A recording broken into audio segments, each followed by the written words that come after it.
Anong take nyo sa magiging laban ng SMB at Meralco bukas? Para kasi kay Nenad Vucinic, malaki ang tiwala niya na kayang-kaya ng Meralco ang SMB dahil alam daw nila ang mga kahinaan nito.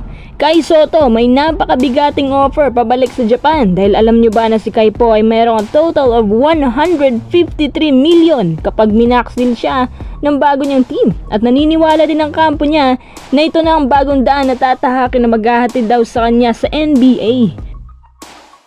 Bago tayo magpatuloy, kung nais mong suportahan ang aking channel, just click subscribe and share.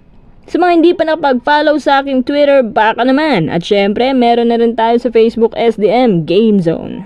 Una sa lahat, masasabi ko na deserve ng Meralco mapunta sa finals na to. Ibang klaseng hard work ang pinapakita nila ngayon at healthy ang roster nila. Balita ko, mabilis daw ang improvement ng paggaling ni Aaron Black. Kumpara mo ba naman sa roster na Ginebra na napaka-short-handed at may iba pa sa kanila na naglalaro kahit injured gaya ni Scottie. Kaya imposible talagang manalo kapag kulang-kulang ang vital piece. Ngayon na SMB ang mga kalaban ng Meralco sa finals. Ito yung masasabi mo na mas magiging madugo pang bakbakan. Sa pinapakita ng Meralco ngayon, sila pa ang mas uhaw na magkampiyon. At para sa akin, magiging dikitan talaga ang laban in all aspects. Kung pagbabasihan mo ang stats ng bawat isa sa parehong kupunan, walang naiiwan, silang lahat nakakaambag ng at least 10 points pataas. Kung sa summative points, halos 3 to 4 points lang laman ng SMB bawat player kumpara sa Meralco. At itong mga starters nila, puro consistent pa yan. Kung sa opensa, walang problema. Defensively, parehong matibay ang dalawang kupunan at parehong kilala sa segment na to. Pumabor lang konti sa Meralco dahil nadagdagan ang puwersa nila nung pumasok na si Brandon Bates na di hamak, mas mataas pa ang blocks rate kumpara kay Motau Tua. Kahit mas matangkad si Abay kay Cliff Hodge, pero sa palagay ko, mas dapat problemahin ng SMB si Hodge dahil sa matibay na composure at steals niya. Kung ang SMB may CJ Perez, ang Meralco meron din namang Chris Newsome. So kapag nag 1-on-1 itong dalawa sa aktual na laban, para kang nanonood ng Gilas versus Gilas fight. Statistically, para na rin kinakalaban ni CJ Perez ang sarili niya. Ang isa pang napansin ko sa Meralco, mataas ang average points ng kanilang second unit or kahit yung mga bench players nila.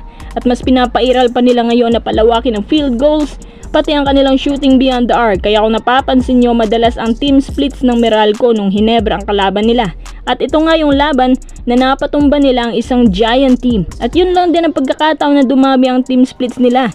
Ibig sabihin, binago ng Meralco ang kanilang strategiya, fast pacing at screens para makapag-penetrate sa labas at loob para lang magkalituhan ang depensa ng Ginebra. At finally, maging open ang kanilang opensa. Kaya kung short-handed ka gaya ng Ginebra, headshot ka talaga.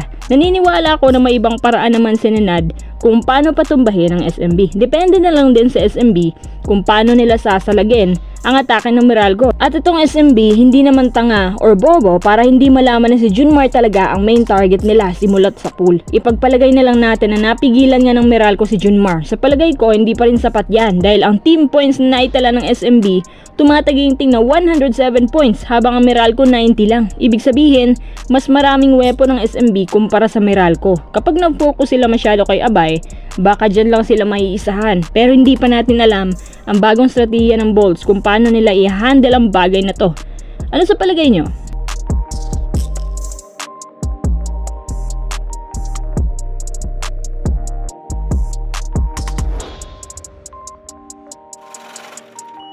Tara, next update. Alam nyo ba na si Kai Sotto may napakabigating offers pala sa B-League? So babalik pala talaga si Kai sa B-League. Kaya pala ilang linggo lang pahinga niya, balik agad siya sa pag-iensayo.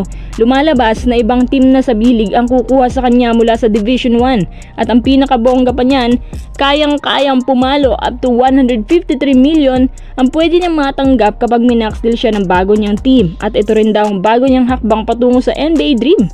Ayon din sa team na nag-o-offer sa kanya, sinubaybayan nila si Kai mula Gilas hanggang sa Yokohama. Satisfying naman daw to. Naniniwala din ang team na to na pwedeng-pwede na si Kai sa NBA sa pinapakita niya ngayon. Tsaka eto base sa mga NBA analyst, mahina daw ang draft class ngayon sa NBA. Kaya sana sa batch na yon si Kai nagpa-draft. Baka nakuha pa siya kahit ika-third round lang. Pero anyway, pag-uusapan natin yan mga kuys kapag ni-reveal na ng NBA.com kung sino-sino ang mga opisyal na magpapadraft ngayong taon. At isa-isahin natin yan at ikukumpara natin sila kay Kai kung totoo ba yung sinasabi ng mga NBA analyst.